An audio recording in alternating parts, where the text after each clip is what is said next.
Welcome to the New Space India podcast, a bi-weekly talk show that exclusively captures insightful conversations with people contributing to advancement of space activities in India.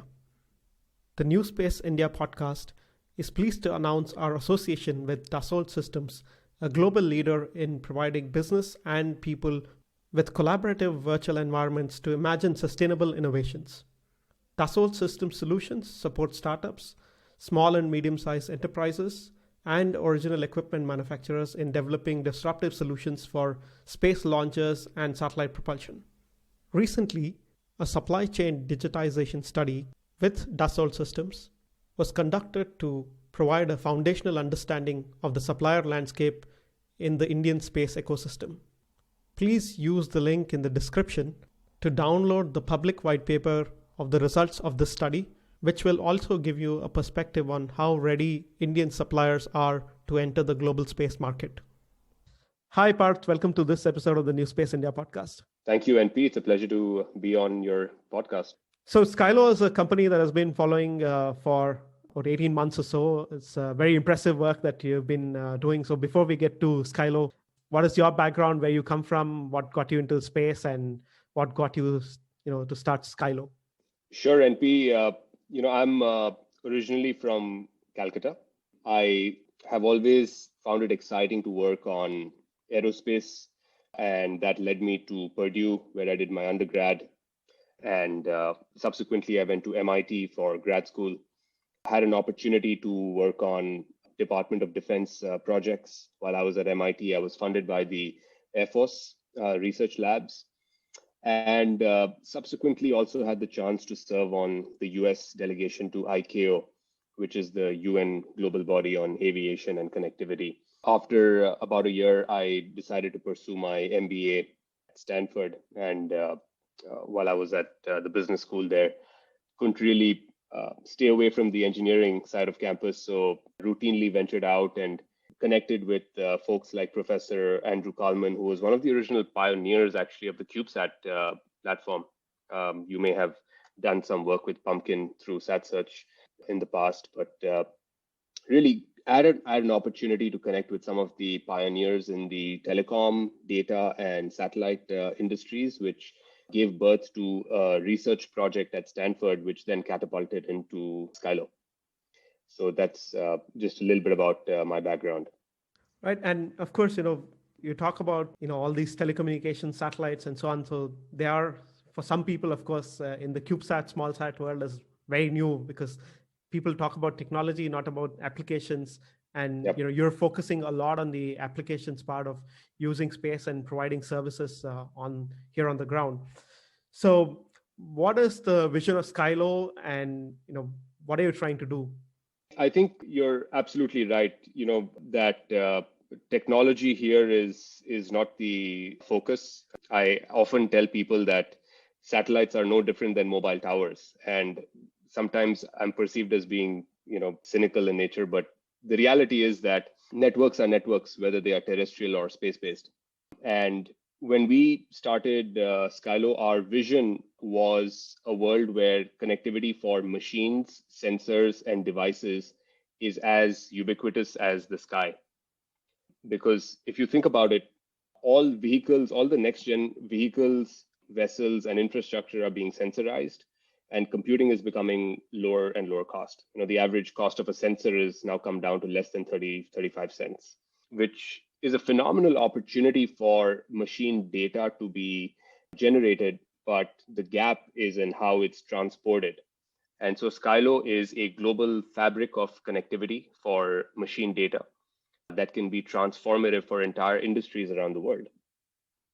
And where we shine is connecting machines and sensors absolutely anywhere on the planet, even if there is no cellular coverage.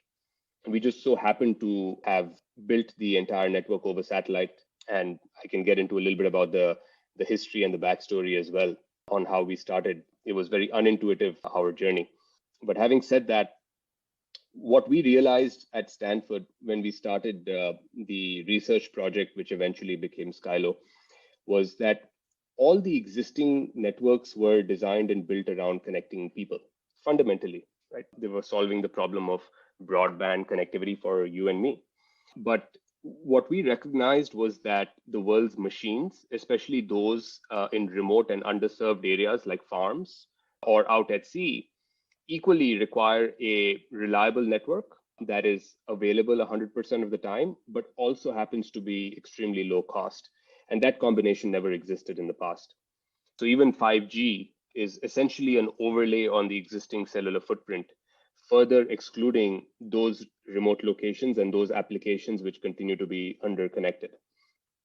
And so our vision for Skylo was connecting industries, including farming, fisheries, and logistics, among others, to enhance operations, to completely digitize their businesses and move from analog processes to digital and connected processes, enhancing and transforming lives and businesses across the world.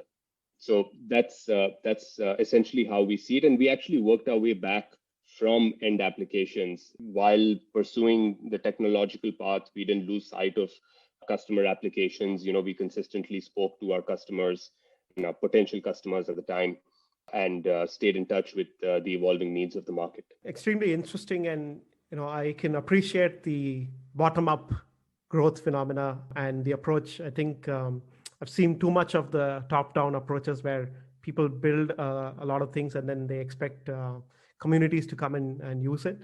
What was the earliest use cases that you thought, I have a company here and this is kind of scalable? And if you can talk a little bit about the initial set of adoption bottlenecks from your own early stage, evangelization of your service to the community or the industry. Sure. So we started out with a set of hypotheses on which markets would be the early adopters for connectivity. And I reached out. I must have cold called more than 300 different folks across different industry sectors and spoken to them live. We found that equipment alongside vehicles being connected, a large percentage of equipment, I'm talking about everything from tractors and bulldozers to harvesters, combines, were unconnected because the challenge was of high connectivity cost and the unavailability of traditional means of connectivity. So it was definitely a fact that companies such as John Deere's of the world needed data out of their machines to better serve farmers on the ground, but connectivity was either unavailable or too expensive. And so it was just a consistent theme that we saw play out across different customers we spoke to in that particular industry. And then we started, branching out. And one of the challenges in IoT is actually you can end up spreading yourself quite thin. There are so many applications every day that you hear about. And, California, for instance, where I studied, there were wildfires, still are. And, one of the applications is how do you provide sensors to help detect the early onset of fires. And there are just so many applications that we decided early on that we're going to focus on 3 critical use cases where there is evidenced demand and where we can build a very consistent end-to-end customer experience, which I'll talk about shortly. And so we honed in on remote equipment connectivity, fisheries, as well as logistics. And by logistics, I mean connectivity for trucks, railway carriages, long distance cargo, and so on. And we went fairly deep within these industries to really hone in on the challenges that the customer faced within each, and discovered all of the interesting and exciting applications for data, and then worked our way backwards and ended up with basically a end-to-end service offering for the market, which essentially consists of 3 things. So the first is the Skylo antenna terminal, which we call the Skylo Hub, which is essentially a plug-and-play device for IoT that makes communications seamless. It has our built-in antenna technology, which connects to the Skylo satellite-based network and mobilizes data two-way and gives you connectivity both on the move and for stationary applications. The second is the network itself, of course, which is a data service. And the third is the data platform, which runs on the web, accessible on both mobile, on tablet, or on desktop for immediate use, either in the field or in the customer's command center, where they can, again, monitor all their business activities, take actions in real time. And so it was not just solving connectivity, but really solving business challenges in each of these industries. And did you think that a vertical integration approach right to the satellite ownership would be a strategy, or you are riding on, satellite capacity from existing satellites out there, and looking at innovating mostly on the end user side and service provision?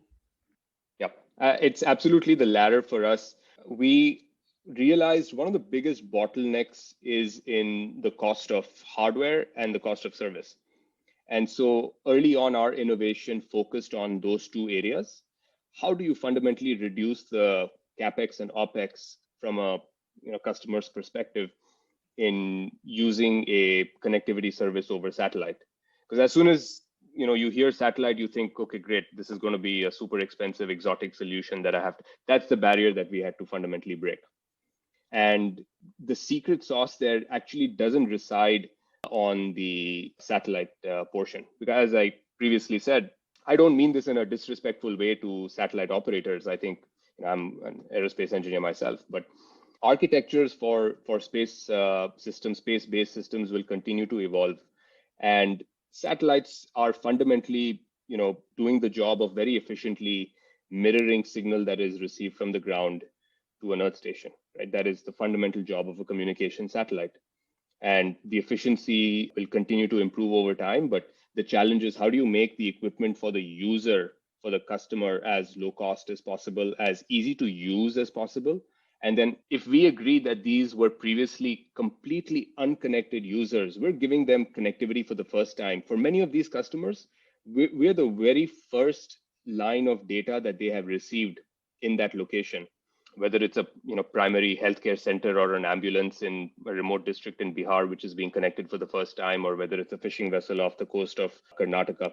We're the first line of connectivity into them. So how do you provide that end-to-end solution where they start benefiting from day zero from the solution, and it becomes a part of their day-to-day life? And that's exactly what we focused on. Right. And you talked about, your experiences in the US, talking to end users in the US, and you brought a couple of use cases in India now. I believe that you also have an India office and a lot of the engineering also happening in Bangalore. That's correct, right?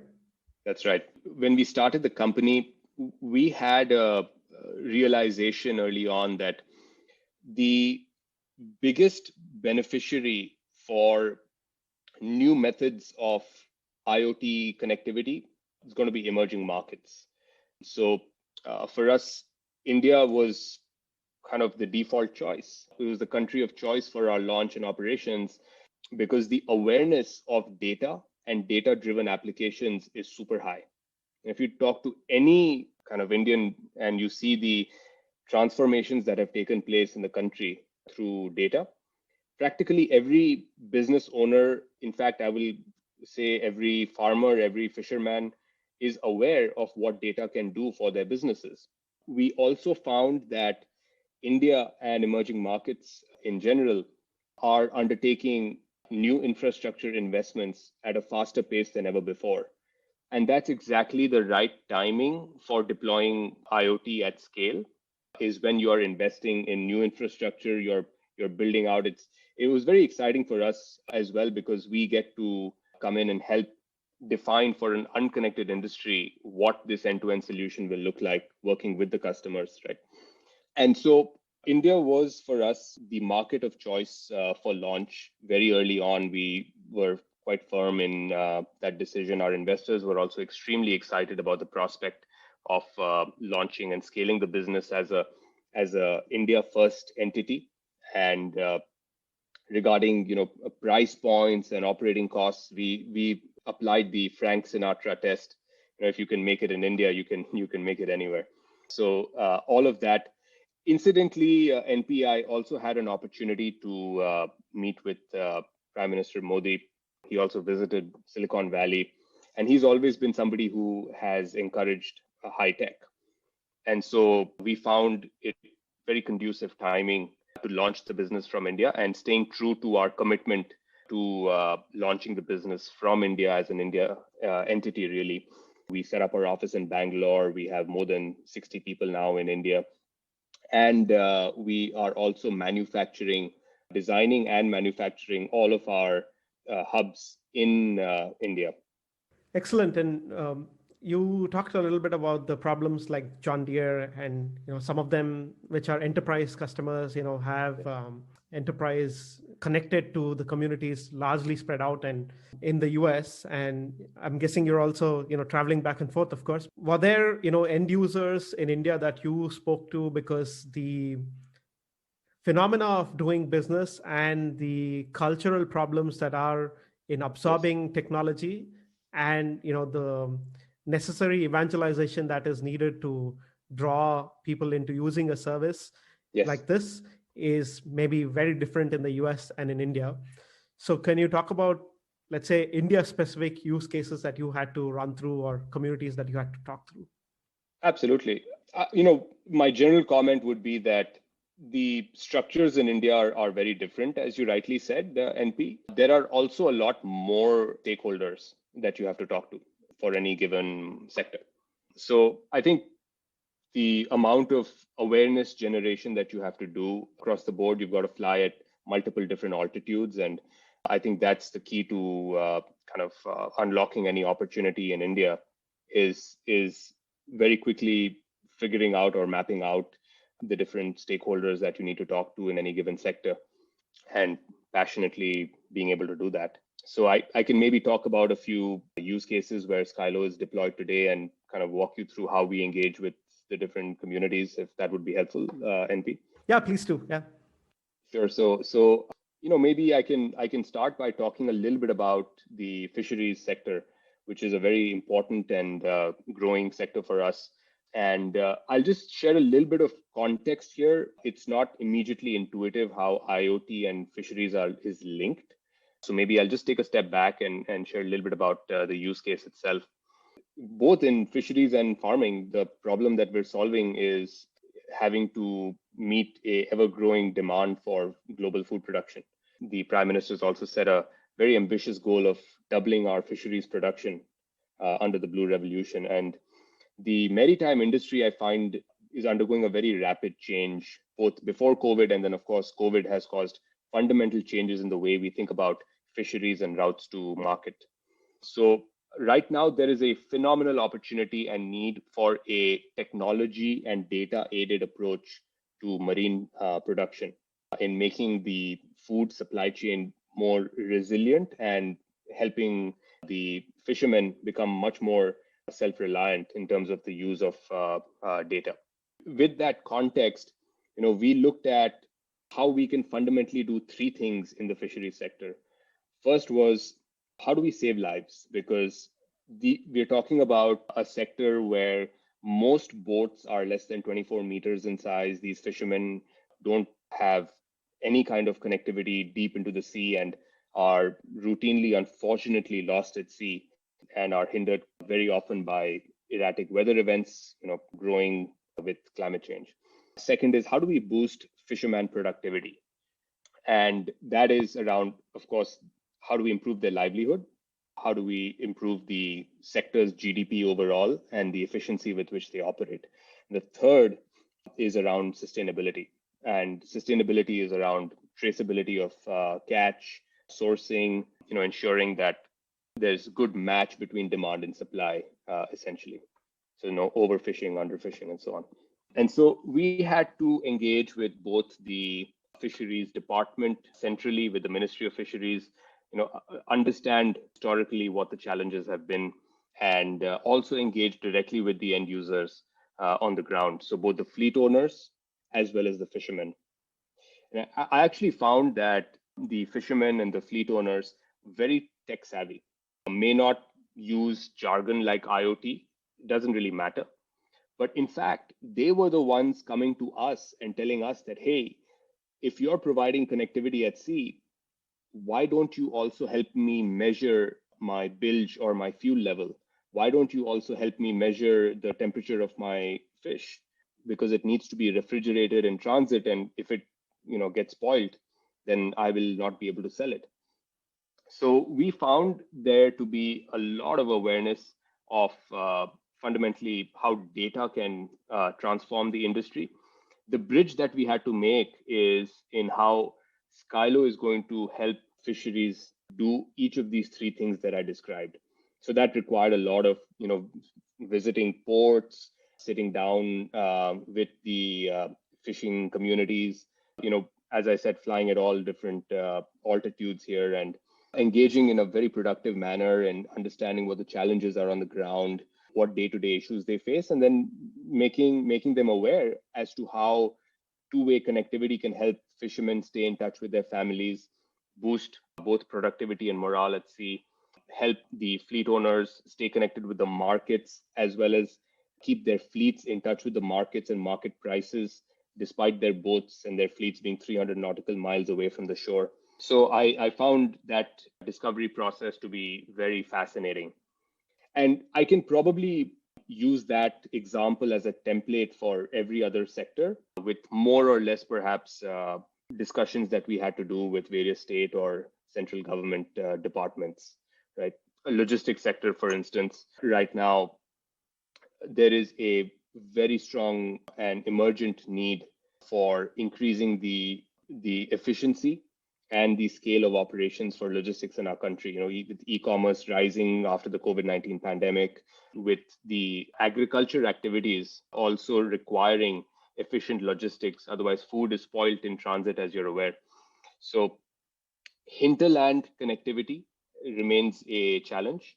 So we had to engage with everyone from the truck drivers who are operating equipment in these very high stress situations and conditions, all the way to fleet owners, to various state governments who own fleets and operate fleets themselves. So in that respect, I think any industry that we engage in very fully, and we really understand how the end customer is going to benefit from data from our solution, and then we work backwards. India, of course, again, with the diversity in languages, communities are split. Even within the fishing community, you have millions of fishermen who are all different to each other because they speak different languages and have different access point into the markets. Although as a single number, when the fishing community looks super big, there are a lot of the internal intricacies because of all of this. Yes. Are there any both technology and service kind of innovations that you had to do locally for India, which which made you get better traction among these communities? Sure, that's a thoughtful question, and I think technology is a big leveler, right? We talk about different languages, and our country is so rich with diversity, and technology can only help. And the way in which we do that, we've localized our app to support 13 major Indian languages. So, fishermen from different states, they could speak in their local language over the Skylo network, of course, messaging, and access data and languages that is familiar to them. So we've addressed the localization needs of the market. And we've also looked at, how our messaging and awareness campaigns that we're running, how can they be better tailored to the audience that we're speaking to? So, for instance, when we're reaching out to audiences in the farming or the fisheries communities, we always do it in the local language of whichever state we're operating in.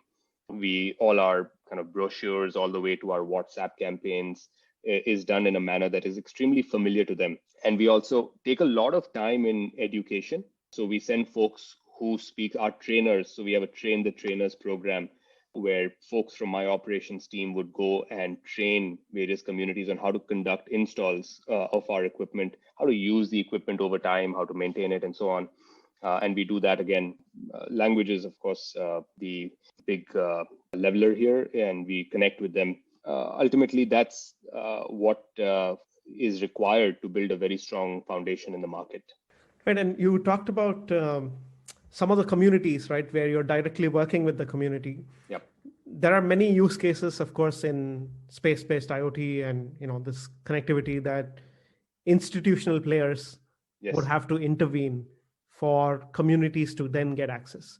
A Yes. lot of the things in farming may be relating to this, because farmers by themselves, small and marginal farmers themselves, may not be able to afford any service of this resort, this kind, to get that benefit, and they'll have Yes. to depend on institutional players and subsidies from government and other institutional players to use it, right? So what are your experiences with such engagement with such communities? How do you evangelize institutional players and the government to make sure that this gets passed on to those communities?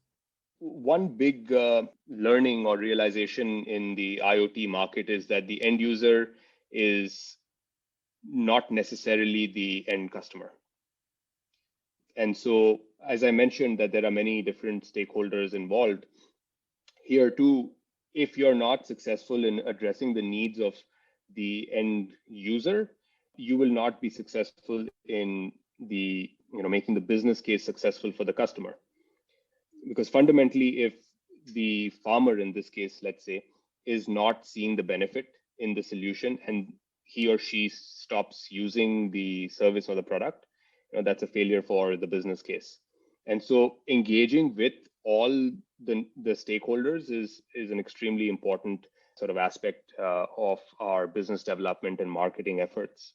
And what we find is that institutions are looking at applying the most state-of-the-art data, AI-based, ML-based applications to benefit the end user communities. And that is, I think, where we can play a very significant role.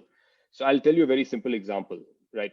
If you think about the total addressable base in India for farmers who can afford to buy a tractor outright, the number is surprisingly small. Right? I myself come from originally a farming family, so I can relate to that. And we have farms ourselves in Kutch, and it's we historically, my ancestors could never afford to buy farm equipment and apply it on the field. But now, as both distributors as well as OEMs transition with technology to shared use models, what Uber and Ola have done within cities, companies are finding that they have been successful in limited pilots for deploying connected tractors on farms, where farmers can perhaps rent shared time on a tractor for a few hundred rupees per acre hour, and benefit from mechanization and productivity gains on their farms for the first time. And that's exactly where connectivity can play a massive role, because less than 70% of India's, I say more than 70% of India's farms are underconnected or underserved, just simply because of the geographic location in which they are at. And so we engage with the companies that are selling tractors, distributing tractors, or renting them, along with the OEMs, to make such business cases possible for end users who are the farmers. With respect to the solutions that you are architecting and rolling out in India, going back to a little bit on the involving institutional players to prove out this so that communities come through, the approach that you would want to take is a region or a season, or a kind of a concept or a case study based on a particular region, and you prove it out to certain institutional stakeholders that it works in this region, and it works for this community, and then you then prove it to them that there's value to invest in this, and then scale it up. Because ultimately why I'm trying to ask this is because there are two different structures in decision making. If you, let's say, involve the government in that sense as an institutional player, there's the federal system and there's the state system, and the states operate independently and they have their own mandate, and the federal government has its own mandate. And sometimes you don't know who's responsible for what, and sometimes the states have bigger mandates and bigger controlling powers and decision making powers in certain regions or certain industries or sectors than the federal government, right? So the scaling up is a challenge in that sense, because if you, let's say, evangelize one state and a region in a state, maybe that state government decides that this is good for our state, and this is good for our community that is living here in our borders, and they Yes. accept to do it, right? So that's where I'm trying to understand, how do you evangelize people as institutional players at the federal state level, so this scales up to the entire country and not just to certain states or certain regions within the country? Got it. And Pete, it really depends on what sector you're talking about, because some topics are federal subjects, some topics are state subjects. And if you're talking about a state subject, and if indeed the buyer or the subsidizer is the state government, then of course we would have, we would spread awareness at the state government level. We would ensure that all the stakeholders are aware of the benefits of our solution.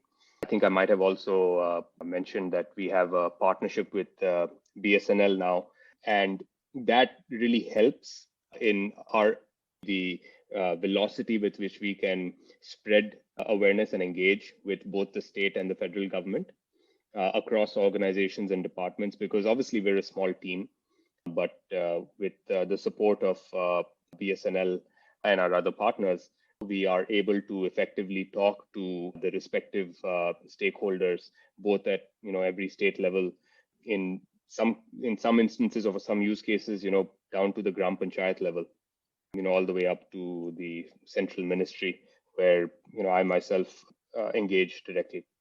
And you talked about some of the hubs being developed and manufactured in India and so on. So which are some of the other areas where you think that local companies, even maybe potentially a satellite operator to come up from the private sector, could work with you in the coming years or so on? So which are some of these areas that people can focus on innovating that might complement Yep. what you are trying to do, and would give them some pointers?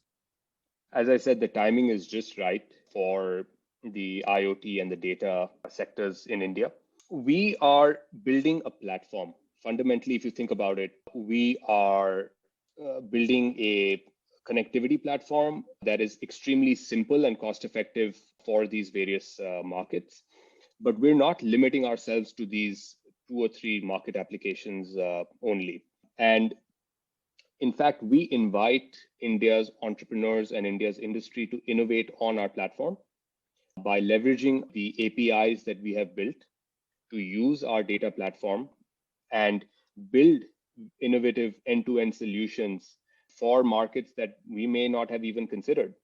The only way for us to be successful at scale is for making others successful in adopting and building out new solutions, that solves challenges that we could have never even thought of.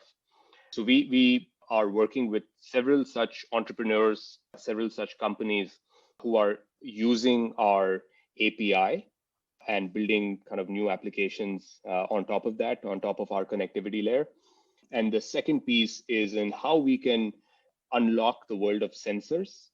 So there's also a massive manufacturing opportunity, I feel, in India for different kinds of sensors that can give us new information about our environment, about our business, and I feel the next disruptions that you're going to find in the IoT world of sensors, I'm sure it's going to come out of India. There's just so much rich talent available, and I feel that even if there's a small team of students in Bangalore or in Calcutta who are working on a new end-to-end solution, let's say for forest fire detection in Manipur, we had a big challenge a couple of weeks ago. They should be perfectly happy to take our solution on a Saturday morning, and by the afternoon, have built out using our APIs a complete end-to-end forest fire detection system. Fascinating. And can you talk us through a couple of maybe examples of the API use cases, that are ongoing, if that's possible? Sure. So we will be announcing a few of those in the coming days, and they have, again, strong linkages to the markets that we're currently serving. So there are large sort of enterprise applications where the user of the API and the end customer are the same entity. And we are also making end-to-end solutions available, such as the ability to sense fuel or the ability to sense soil moisture from the ground. So we're working with various folks in India to enable end-to-end solutions with new sensors, which will be compatible with Skylo's network.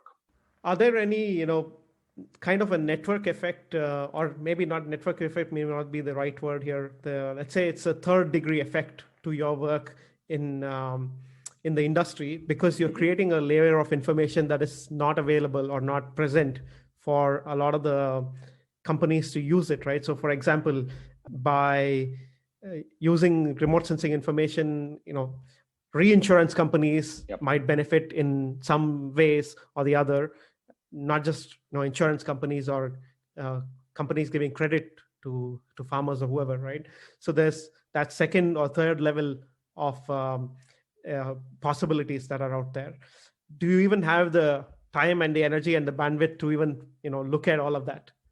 I think you're talking about how metadata and others can be applied, for sensor fusion and for different applications. I think that's quite high up in Maslow's hierarchy of needs at the moment. And we're currently solving for the bottom of the pyramid, which is how do we fundamentally connect these industries for the first time? And how do we start mobilizing data in high volume across agriculture, across fisheries, logistics? And once we do that, I'm sure our customers, with their support, we will unlock opportunities for them through data. We've got one of the best teams in the world. We've got talent from across the world and in India, which is focused on this and working together with the industry. I'm very excited to see what kind of data-driven applications come out of this, and very eager to also collaborate with different kinds of sources of data which help the end customer. We've seen a few companies, like Numerate or Satshore or many others. You see some of these end user applications that are very well tailored to Indian audience or Indian communities. Yes. They scale really very well into other countries. They've done scaling into Southeast Asia, Latin America, Africa, and so on.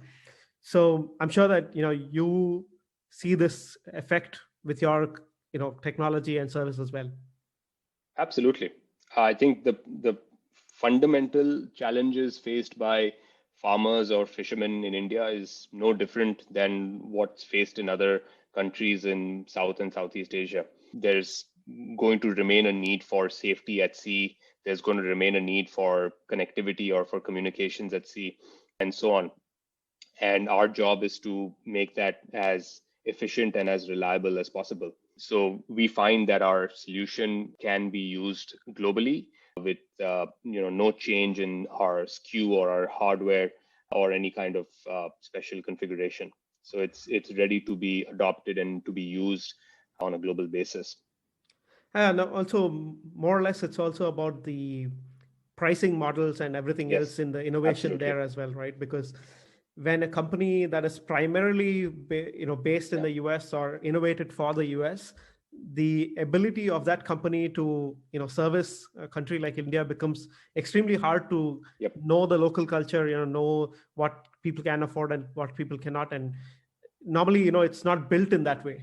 Exactly. In fact, all our installation manuals are language agnostic. They don't have any words in them, only pictures. So we've really thought about simplicity and focused on challenges that are unique to India. But I find that the end result is something that can scale globally. And one of the bottlenecks that has always been in India for the last 10, 20, 30 years is ability for people to get access to the private markets or get access to these communities, because there's been a lot of the problems with the security situation when it comes to space and satellites and so on. And people, government, including even for services like DTH, has always wanted to have a government interface to all of this before a service can be provided in India. So do you see the need for any immediate changes for your services to be successful in India that you would say the government should prioritize in terms of policy making? There is a Spacecom policy draft that has come out. I don't know how much of that has implications to making the environment for you to conduct business more easily. But what is your opinions around this? I think that the policy or the regulatory landscape in India has evolved quite a lot in the past decade or even in the past 2 to 3 years. For our business specifically, we're a partner to BSNL, which is a public sector undertaking. We're supported by the Department of Telecom for rolling out our services in India. And so, we've actually received a lot of good support, very constructive support from the government in enabling this from India first. Any technology, NP, has a need to be marketed quickly. Any new technology, there's especially startup. So the ability for government and government processes to be matched to the velocity with which a startup needs to operate, I'm starting to see that happen, and I'm very optimistic about India. I remain optimistic about the opportunities in India, and also I think the government has realized the massive potential that the sector holds. And so I welcome the transformations that either have taken place or are about to take place in the space sector through the various policy measures which will benefit folks across the board, across the supply chain, from launch all the way to satellite operations. Final question: what is the landscape looking for you guys in the next 5 to 10 years? What is it that you want to see yourself achieving? Sure, NP. 5 to 10 years is super long time horizon for a startup. But having said that, we're super excited by what's ahead, right? So we aspire to become a household name as far as IoT connectivity is concerned, permeating into small and medium businesses alike and directly impacting how these businesses operate. So if you think about wide area coverage or connectivity, inside the home, you use Wi-Fi and Bluetooth. Within a city, for your personal connectivity, for connecting even your business applications, you would use GSM or you'd use cellular networks. And outside of cities, or for applications that demand a very high amount of network availability, you'd use Skylo. And ultimately, we will be successful when all of the sectors where we are marketing our product are using our services for their fundamental business operations, are finding benefit from it, and they're giving us very rich insights which feed back into the kind of features that we develop and build into the platform that allow us to innovate, keep our costs low on the ground, and scale our operations. So we owe our progress to the market, to the customers, and we'll continue to remain a highly customer-focused company that is launched in India, but is poised to serve the entire world. So again, Parth, thank you so much for taking so much of your time in talking about Skylo. It's fascinating, and I wish you luck in all the scaling up activity. And I'm sure that you'll do great things for many other communities in India. And good luck with everything. Thank you, NP. And it was also very fascinating to learn about your journey early on, which didn't get covered as part of this podcast, but perhaps we'll do a reverse podcast someday.